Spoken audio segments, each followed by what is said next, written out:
And we are live on Facebook, YouTube, and Twitter. He's Andy Billman. I'm Jared Watson. And this podcast is brought to you by Waiting for Next Year. Check them out, original Cleveland sports reporting at waitingfornextyear.com. Also, a part of Evergreen Podcast. We're proud to be a part of Evergreen Podcast. More to come on that in the very near future. Before we jump into this show, Steelers Week, Steelers Preview, Browns, Steelers Preview.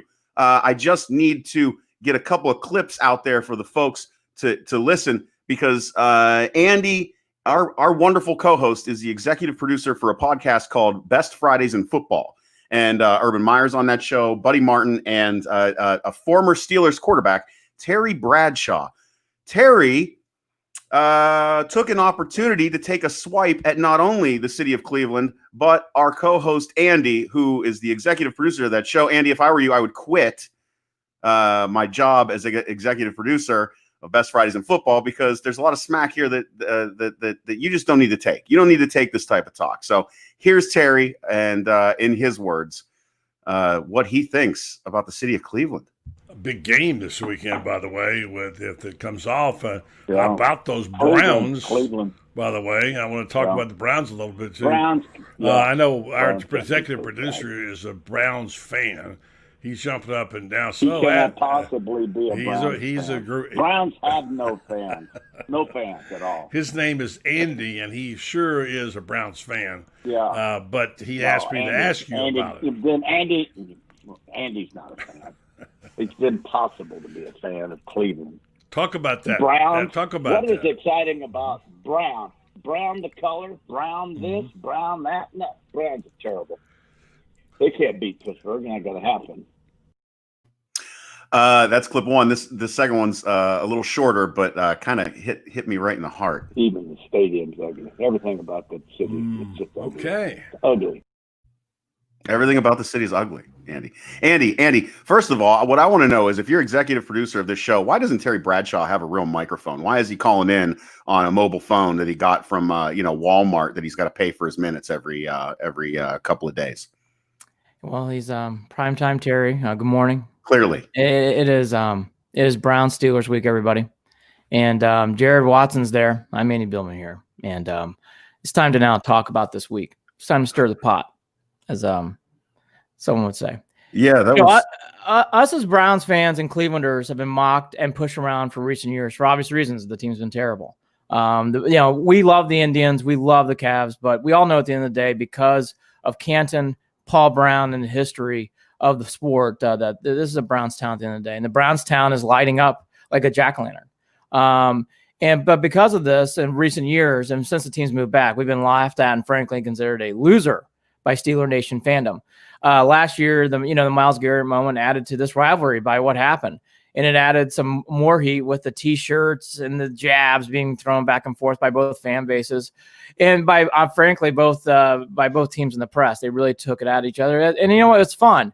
But there's no doubt in that, the Myles Garrett incident and the loss in Pittsburgh was a punctuation mark of, this is to be frank, 20 years of awful. Since, from 99 to 19, that was 20 years of awful. It's been very, very hard. 2020 has been a unique year, to say the least. And as one former, GM on this, and we love so much, John Dorsey would say, the sleeping giant is the Cleveland Browns and the fan base. Well, I think the sleeping giant has been awakened, it had a tremor in Dallas, and I think it really awoken with a doink field goal with Parkey and some other things in the game against the Colts. The Cleveland Browns are 4-1. They are improving. Everybody knows this. This is a winning team, and this is a team. It feels like a team for the first time. It doesn't feel like it's individuals. It doesn't feel like we're on islands here where we're cheering for separate fan groups. This is a good, solid team, and we all know Cleveland is one of the best cities because of the people, because of how the things come together, and how we all work, even at times when we don't all agree, whatever it is, we always come together and we always back. And we all know as Browns fans, there is nothing like Browns fans. You can feel the energy as the Browns backers worldwide is considered to be the largest organized fan clubs in all professional sports, with members and clubs established throughout the world. And the Steeler fans and that silly, stupid fucking yellow towel are worried, and they should be. They are starting to crack, because not only are the Browns 4-1, and we're always out supporting the team, and they can feel that. But this is supposed to be the big year for the Steelers, and we're going to get to the Super Bowl, and this is Big Ben's last foreign come. And you know why? You know why Terry Bradshaw is saying stuff like that? You know why you're hearing this? You know why you're hearing stuff from Tomlin's quotes, which he wasn't chiding, but you know why he's talking this way? Because they're getting nervous. Because now it's for real. This isn't Brian Hoyer or Colt McCoy walking in to catch a field to do something. It's real this time. This team is really coming together, and it's frankly scaring them. I don't blame Bradshaw. You know why Bradshaw's trying to stir the pot? Because he knows it's fucking for real. It's actually starting to get for real now. It's actually starting to get serious. It's actually to the point where they're like, this wasn't supposed to happen. Yes, the Ravens were supposed to be good if you're a Steelers fan, but not the Browns. And the Browns are back. The Browns are back. Now, they have a long ways to go to get to where the Steelers and Ravens are. But they are there, and the talent is there. The coach is there. And you know what? More Terry stuff. It's not his fault. He got drafted by that terrible organization. And we are here on Cleveland and Beyond to heal him. We are here to fix this. Cleveland is a great town. Brown and orange is beautiful. It's fall. It means there's a lot of good coming around. Brown and orange is a beautiful color. We all love pumpkin. He's jealous. Black and yellow doesn't go with anything, we're being honest. And you know why? You know why this is so big? You know why he gets annoyed? You know why he gets annoyed with all this? Because as one memorable person would say, there is no Joe Bingle or Irving Steeler. It's the Cleveland Browns because Paul Brown is a football god. And now the Browns are good, he's worried. They're getting nervous. They're actually seeing, that's why Tomlin was saying this is a big game. It's a national game. Because you know why? The Browns are coming back. The Browns are back. The Browns are actually good. This is a real game. We actually have a real chance to win this game and do big things. People should get excited. And that's why Bradshaw is stirring up the pot. And of course he's wrong. He knows he's wrong. He's just trying to get me fired up, and he did it, by the way. That stadium's beautiful. It's off the lake. We love gray. We love the brown and orange. It plays to us. We embrace it. And the Browns are back. The Browns are, say it with me, the Browns are back. Yeah, the Browns are back. I don't know what else. The Browns are back. Win or lose this weekend, the Browns are back, and they know it. This is actually a good club. This is a good team. Andrew Berry's a good GM. And Paul DePodesta, for all the ups and downs he's had, has done a good job in this offseason. And that's why Bradshaw's saying things like that. And that's why you're hearing some of this. That's why Jim Nantz and Romo are going to catch up field. Because it's a big game. Because the Browns are back. The Steelers are 4-0. They're a good team. No one's taking that away. But this disrespectful stuff from the Steelers is going to stop. And the Browns backers, you can feel there, folks, you could feel it on Sunday. My mom was talking to me about it, and I started feeling it too, even in Connecticut. I'm sure Jared did in Struthers, Ohio. You could feel it. Browns fans, we're always being felt. Even in 0-16, 6-10, you can always feel us. But when we start winning, it starts getting louder and louder and louder and louder. And it's scaring the shit out of a Pro Football Hall of Famer. He didn't like it. I don't blame him. Andy, I have three. I have three very specific things that I want to say. One, our 4-1 is a little bit different from their 4-1. Hugely Let's just be real about it right now. Our 4-1, the Browns 4-1, took a little bit more to get than their 4-1. That's a fact. Number two, I recently took my wife to Pennsylvania over to Pittsburgh because she had never been there. I take her to Cleveland all the time because she loves Cleveland. She's not from here. She's not from this area. She's a military brat. She grew up around the world. She loves Cleveland. I take her to Pittsburgh. Not a fan. Not a fan. She don't like the city. You know what she said? You know what she said? What? Reminds me of Baltimore. And granted, I like Baltimore, the city, only because I spent time there. You know, my university's down there. But let's be real about it. When you want to talk about charm and Charm City, Cleveland's got charm. Pittsburgh and Baltimore, little bit of a mess. And third, Terry Bradshaw apparently goes into that podcast and talks a little bit more smack about Baker Mayfield. You can hear it on iTunes, Best Fridays in Football. Tomorrow Terry morning. Bradshaw talking a lot of smack about Baker Mayfield. Let's be real about this. A lot of smack. Who made Terry Bradshaw look good with those Steelers? Was Terry Bradshaw some elite quarterback, or did he have a good team around him? So Terry, slow your roll, calm yourself, and just get ready. Get ready for what's about to happen, because this is the end of the Steelers' dominance within the AFC North, and the Browns are back. It's that simple. It's that simple. And you're right. You can hear it in Terry's voice. You can hear it. There's a little bit of a hesitation, a warble, like he's forcing it. On top of the fact that he's calling in on a shitty phone. Terry, get a microphone and do it right. Couldn't even barely hear you. Well, here's what I'll say a couple of things. Bradshaw is a Hall of Famer and was a wonderful quarterback. Now, when in any football team, and Terry, I'm sure would admit this, I don't want to put words in his mouth. He had great players around him, from Franco to Lynn Swan to Stallworth. We all know it. Blah blah blah. Vomiting. Let's not relive that team. All that to be said, Bradshaw, to me though, and you echoed it, and I'll echo it again too. This week, we all felt it was big when he said that yesterday, and you'll hear it more on Best Fridays in Football. He goes into a good 6-minute rant about Brown Steelers. When I heard that for the first time, Jared, I go, now this is what I was wanting for a long time. It isn't like, look, the Browns are dumb, 41-0. We don't even know who's starting quarterback in week 17. Browns doing mock drafts, 4-12, exit stage left for us as Browns fans. Right. It isn't even like I said, like there's even other years when we went into this game where it's like we've had better teams with Derek Anderson, but you could just, for being honest, it's more hopeful. This is real. Mm-hmm. This is real. Yeah. And I'll be honest with you.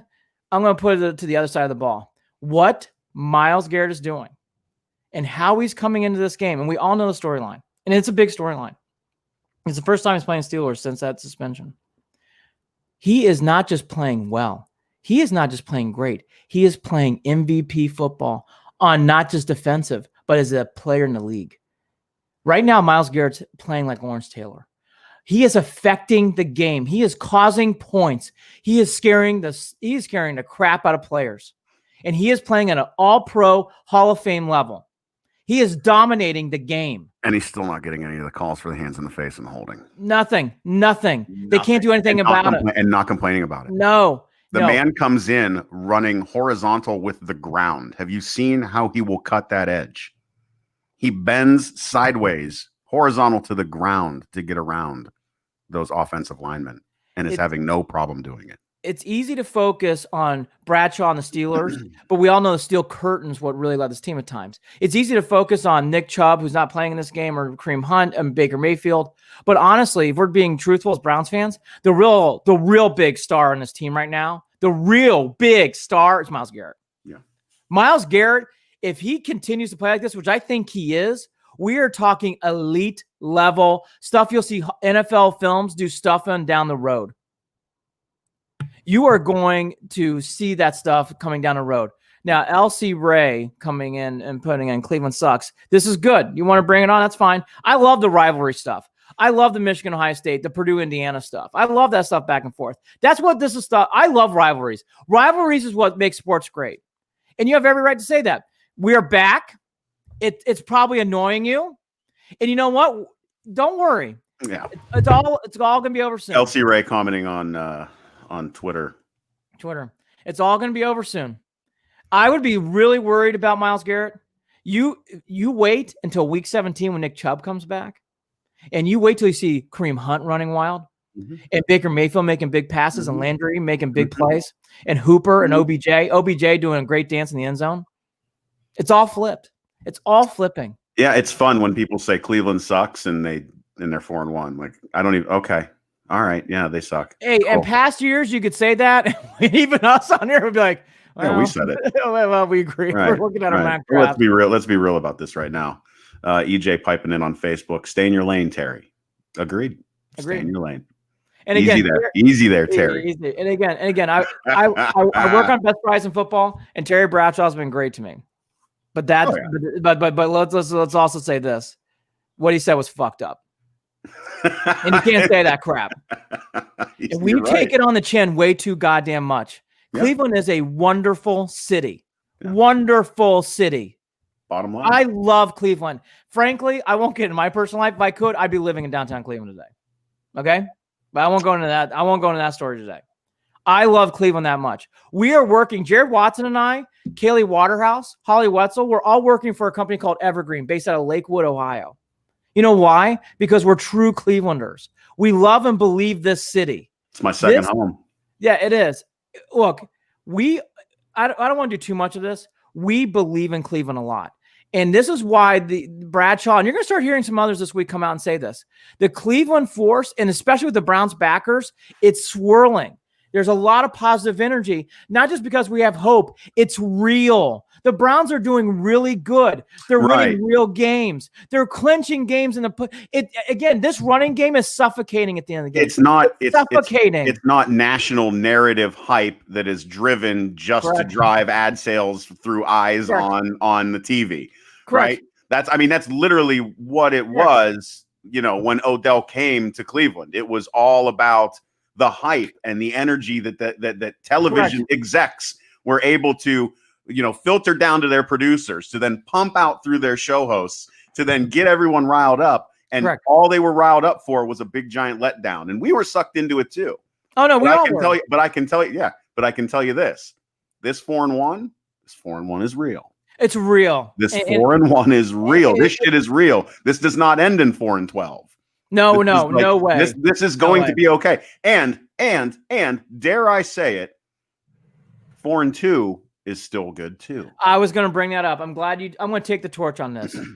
We're not naive on this podcast. The Steelers are a very good team. And I just didn't say that off the top. The Steelers this year are really thinking about closing the chapter with Ben, winning a Super Bowl. And frankly, I'm a Notre Dame fan, people don't know, Claypool's a wonderful star. That was a great draft pick. With him and Juju Smith-Schuster, this is a very big threat. The Browns have some real challenges on defense this week. Because Big Ben, if he throws like he can, with the secondary banged up the way he hasn't really this season to this point. Well, to this point. But this game, we know. See, this is where the other side of me comes out. I know this game too well. Yeah. And Ben Roethlisberger, let's get to it. He's from Findlay, Ohio. We all know the story. And I hate the stat, but it's an important stat. And it's a naughty, awful stat. He is 23-2-1 against the Browns. Yeah. Okay. And it's alarming. He plays well against the Browns. And to think anything less going into Sunday would be naive. He is probably going to play out of his mind. This is their fourth straight home game, okay? But this is what's good about the Browns. They can overcome this in this game. They can. Don't be surprised if there are turnovers here. Don't be surprised if Ben gets a little 300+ yards. Yeah. And I will tell you what, the key to that is really going to come down to the pressure. Can Myles Garrett put real pressure on Ben Roethlisberger? I fully expect nothing less than.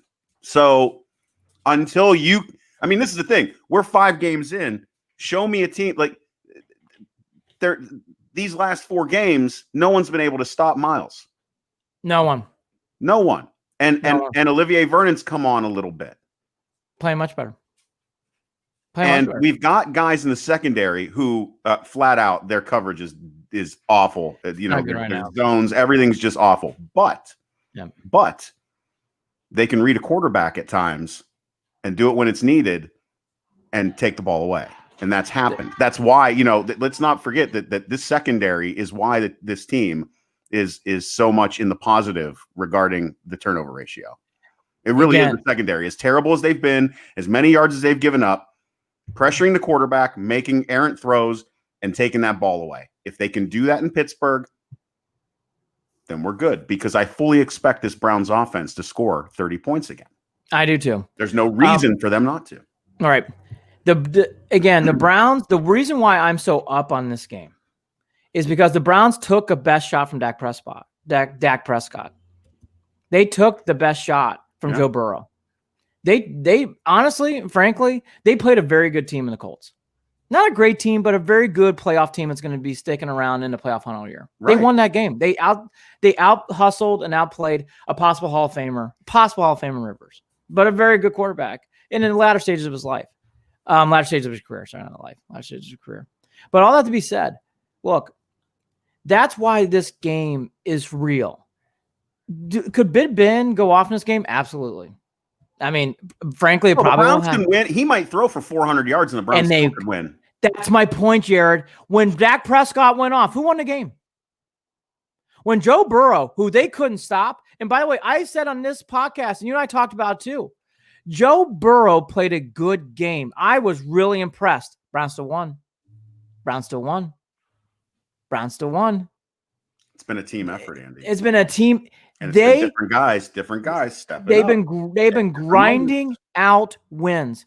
I know this in sports. When you continue to win like that, it builds and it builds and it builds. And that's why this game gives me so much hope, because look, the Steelers have a lot of momentum in this game. They haven't played anybody all year.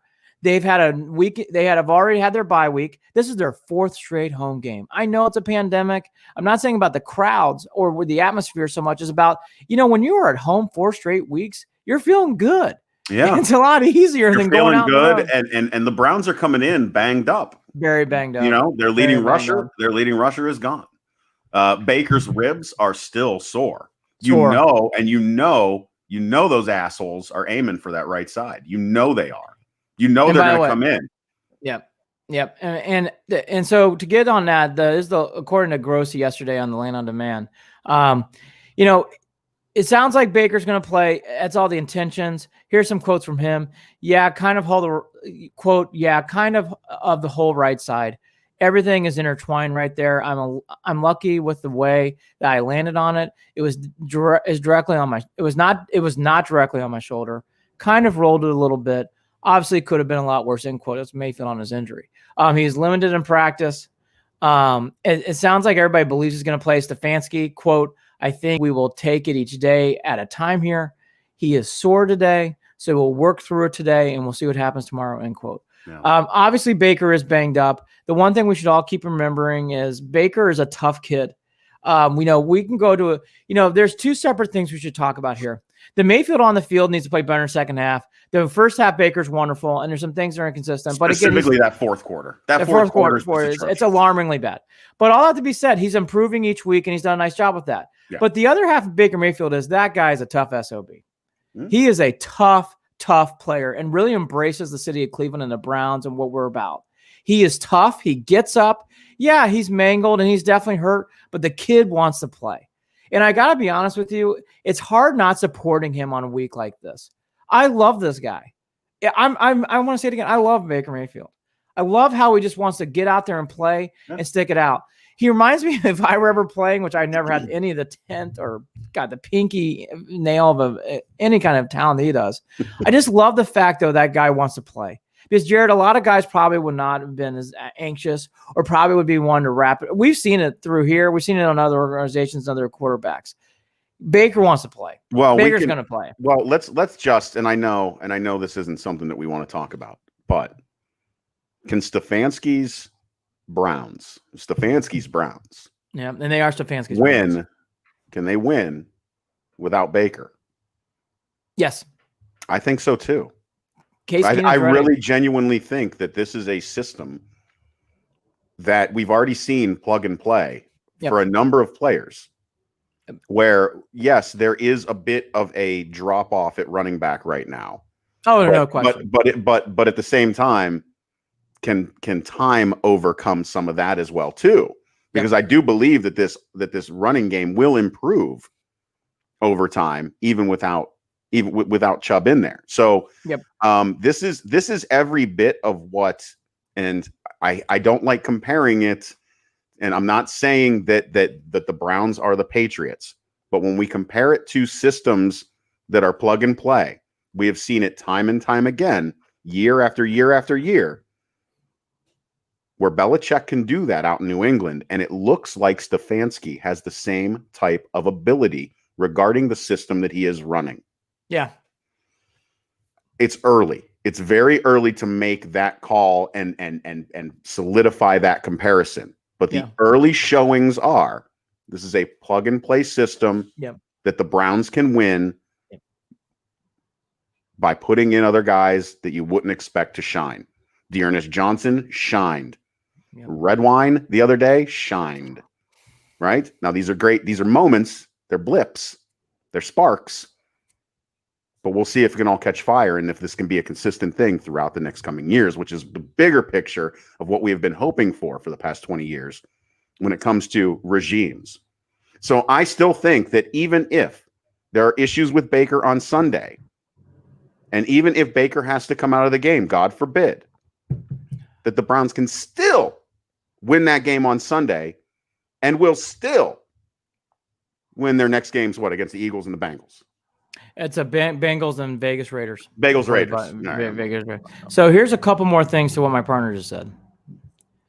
The offensive line in this, and people need to remember this, the offensive line is the strength of this team. And yes, Wyatt Taylor's hurt. But guess what? Chris Hubbard, I'm not worried. Right. Chris Hubbard can step in there and play, and he's played really well. The strength of this team is the offensive line. And I think that's going to be a big key in this game. And by the way, I think the Browns are going to win that. Do I think Watt's going to get in there a few times? Absolutely. He's a good player. The thing about the Steelers compared to even the Ravens and certainly the Bengals, the Steelers always play up to the Browns. And the Browns, and this is my only hint of warning, and then I want to go back to the team. This is a different week. And I love the 1-0 mantra. I love it. The only thing I will also say is the Steeler game is very different. It's actually far different to me than the Ravens and the Bengals. Steeler-Browns week is very, very different. It's like Michigan-Ohio State. It is a different game. Tomlin has understood that from day one. Tomlin has gotten that from day one. Ben Roethlisberger certainly has gotten that from day one. I know Baker Mayfield understands it, and I think other players, I think Landry understands it, and certainly Chris Hubbard understands it with his comments this week. Everyone on that team's got to realize, and I know Myles Garrett understands it. This is a different game. You have to play differently against the Steelers. Twice a year, you have to go above. It's a different opponent. It just is. And that's why we love this game. And that's why we're talking about it. And that's why Bradshaw made his comments. It's a different game this week. It's a different game. It's very important. So speaking of that, does a win Sunday solidify the revival of this rivalry? Does it solidify the revival of the rivalry? I think it already does, win or lose, because the Browns are back. Just for the fact that the Browns are sitting there at 4-1 is enough to say that the rivalry is back. The only outlier is a blowout. The Browns get blowout loss. Everything I'm saying does take a step back. And I think also not only a blowout, but if you look at the end of the season and even if they finish with a good record, they lose both games to Pittsburgh, it'll very much feel like a failure. It'll feel like a year that Ohio State doesn't beat the team up north. That's a step back. That's the outlier here. Like if you lose a close game and you win in week 17, everything's fine. Everything's good. Yep. Now Jared makes a great point. You have to win one of these games or both. The one thing that I've heard a lot this week, which I don't agree with, is, the Browns have to win this game. The Browns have to win this game. I don't actually feel that way. I want the Browns to win this game, clearly. I would love to piss on Steelers' heads.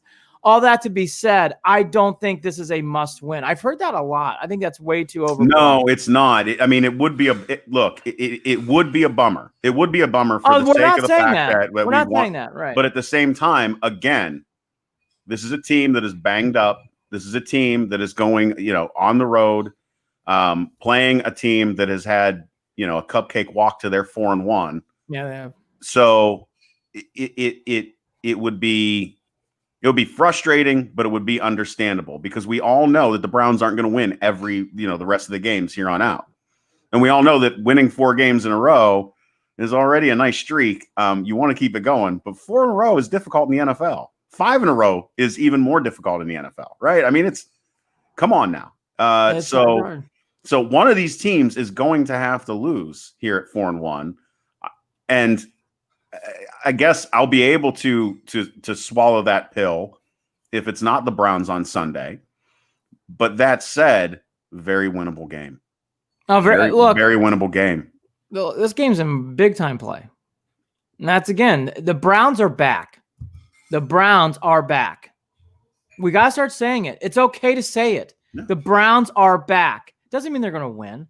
This means the Browns are back. This is a good team, good organization, good coach, spirited, good quarterback. Steelers are 4-0, Jared. Right, Dan Monas on Facebook. And did Jared say 4-1? I thought he said 4-0. Oh, 4-0. You are correct. I apologize. They're 4-0. Yes, because that Titans game That never happened. It hasn't happened. So I apologize. Yeah, thanks. Yeah, no, the Steelers are undefeated. Steelers are undefeated in this game. Now, look, I didn't even catch you saying that. That's my bad, too. Yeah, I've said it. Okay, look, Steelers, look, all has to be said. The keys to this game are what the keys have been all year. Passing, getting ahead early would be great in this game. I think Ben is going to come out like a ball of fire. I think Ben's going to Ben always does this, so I'm not expecting anything less. I think Myles Garrett will get to Ben a couple times. I think Ben's going to get to the secondary a few times. I just have learned in these games, you got to expect that blowback because the Steelers are a good team. The Steelers defense, all the numbers are there. We won't go into them today. The Steelers defense is having a very strong year. So this offensive line, though, has been doing well, and I think they will be able to counter that punch for a good amount of time. But do I expect Watt to get through a few times? Probably, yeah. Do I expect a couple of times where the running games get stuffed? Oh, of course, yeah. I mean, it's going to happen in this game. But I think the Browns will be able to push back, drive them back at times too, and the biggest thing in these kind of games is you got to expect a back and forth. And the Browns have been very good at that so far. And that is atypical of this team. And I will also go into another factor of this game that I love. The Browns have nameplate talent. Odell Beckham Jr., Jarvis Landry, Kareem Hunt. We've talked about it already. Myles Garrett. These are superstars. When you have a team of superstars and it's a team, it's a magic elixir to big things. And anyways, Marissa McCool on Facebook. I want the Browns to win because I find it hilarious that the Steelers fans are so spoiled that every year they seem to be like, if they don't win this week, I'm done with this season in week freaking 3. Let's make them give up on another season so I don't have to hear them. That's on Facebook. Marissa goes on to say, in addition to I want my team to win and beat their rival seasons. Yes, exactly. Marissa, You nailed it. You ain't kidding about Steelers fans.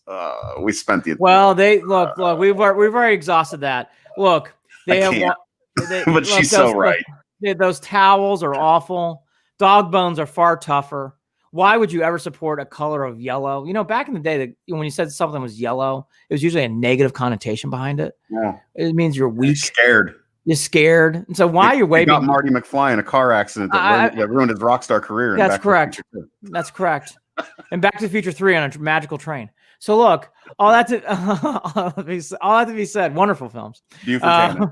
I believe, by the way, Doc was a Browns fan. So all that to be said, you're here first. But I think Huey Lewis is too. Probably not, but okay. So all that to be, he knows that the heart of rock and roll is in Cleveland. Yeah, he's a San Francisco guy. So I'm sure he's a Niners fan. But found a tie, so we're good. Yeah, we're good. But anyways, all that to be said, 4-0 Steelers. Jared teed it up. They played some easier teams. Again, okay. I've been rambling, so let me get to this keys of the game. Continue running the ball late is suffocating. Mm-hmm. Somehow get the lead late to run out the game. If you get behind early, don't freak out. That's happened to the Browns all year anyways. They'll be able to punch back. Just be able to punch back. Let the offensive line do its thing in this game and let the stars be stars. And if Garrett continues on his MVP path like he has been, the Browns are going to be right in this game. And I think they are. No matter the ending score, the Browns are. I would be very surprised as a blowout. I think the Browns are going to be in this game. I think the Browns will be hanging around this whole game, keeping it close. No way the Browns are going to. No way. I don't want to say no way, but I just don't see the Browns getting blown out. I think the Browns are going to keep this very competitive. I think they're going to keep it very close. And the biggest thing in these games, as Jared's teed up to, is turnovers late. And can the Browns get the lead and run the clock out? and that leads into these are my two undercover keys to the game, which goes to protect the football. Period. Protect the football.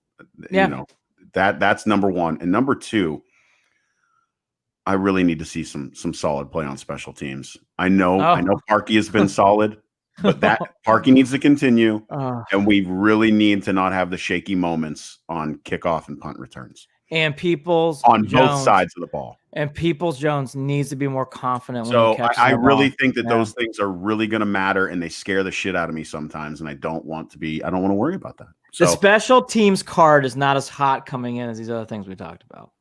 Correct. I agree. It is not as bad as it has been in prior years. No. But to have a pick six and then turn around and give up a kickoff return.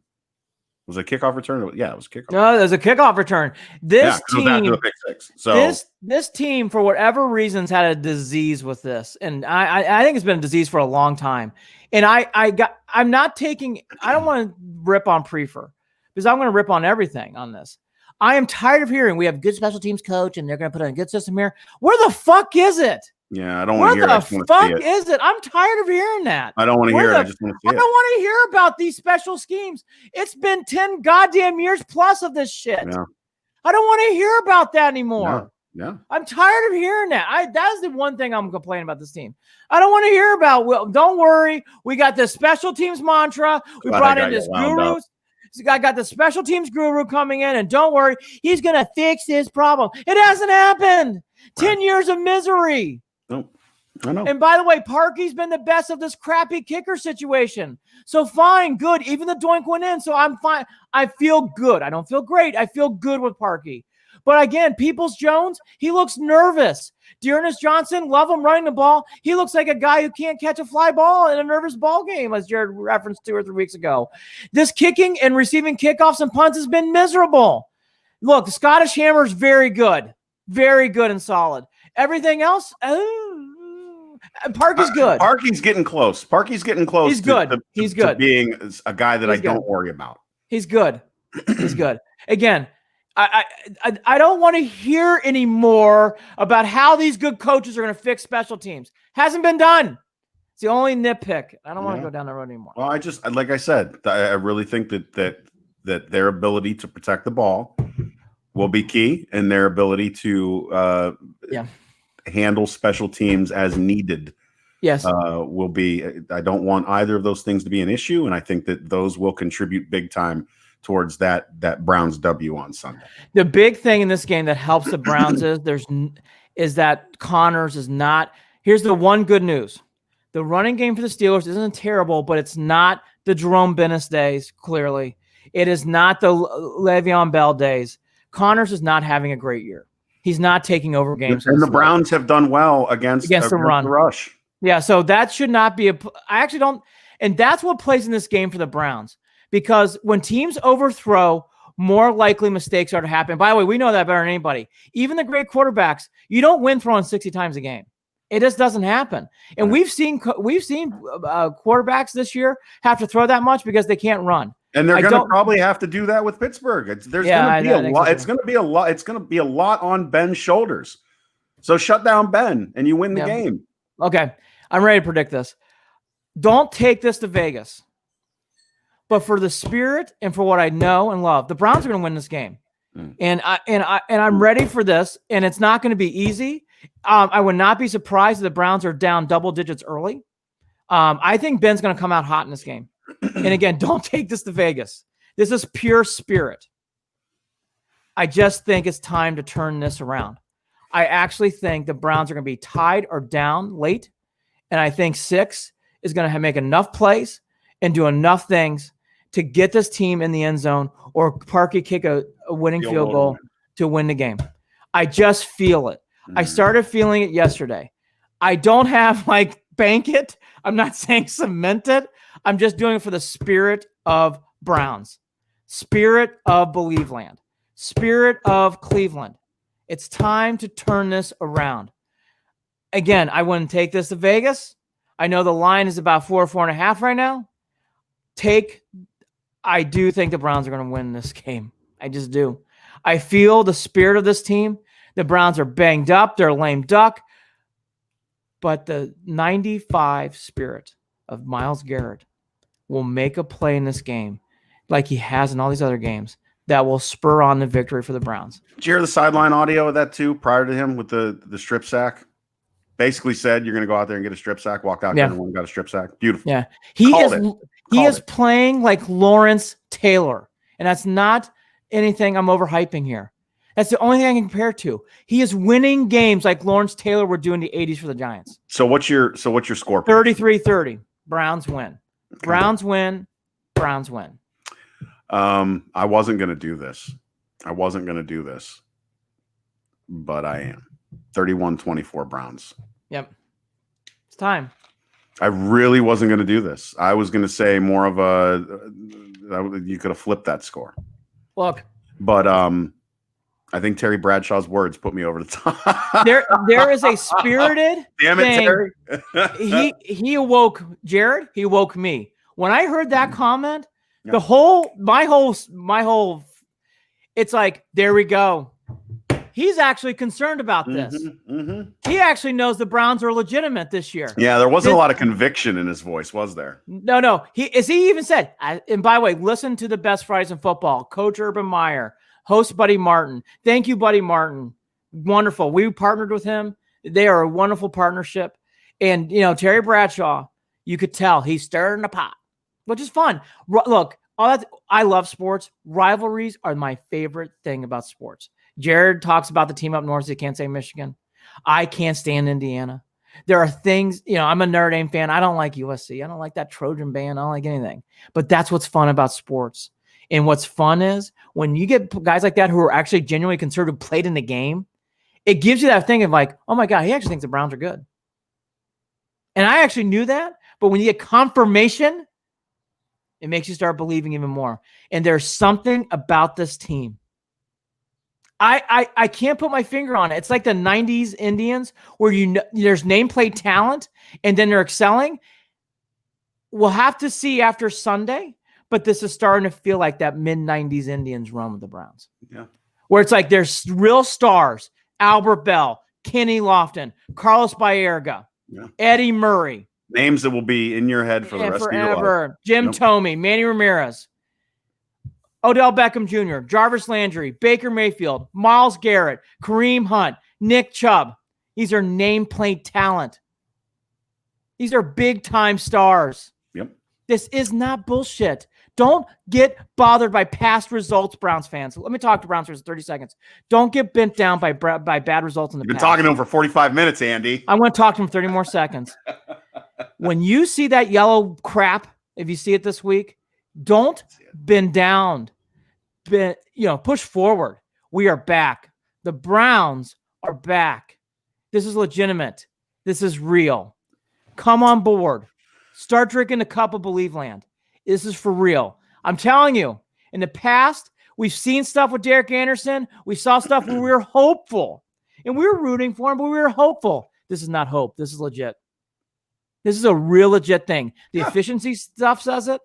And so do the comments this week. Yeah. Jim Nantz and Tony Romo aren't going to Pittsburgh because they want to, check out and see what's going on.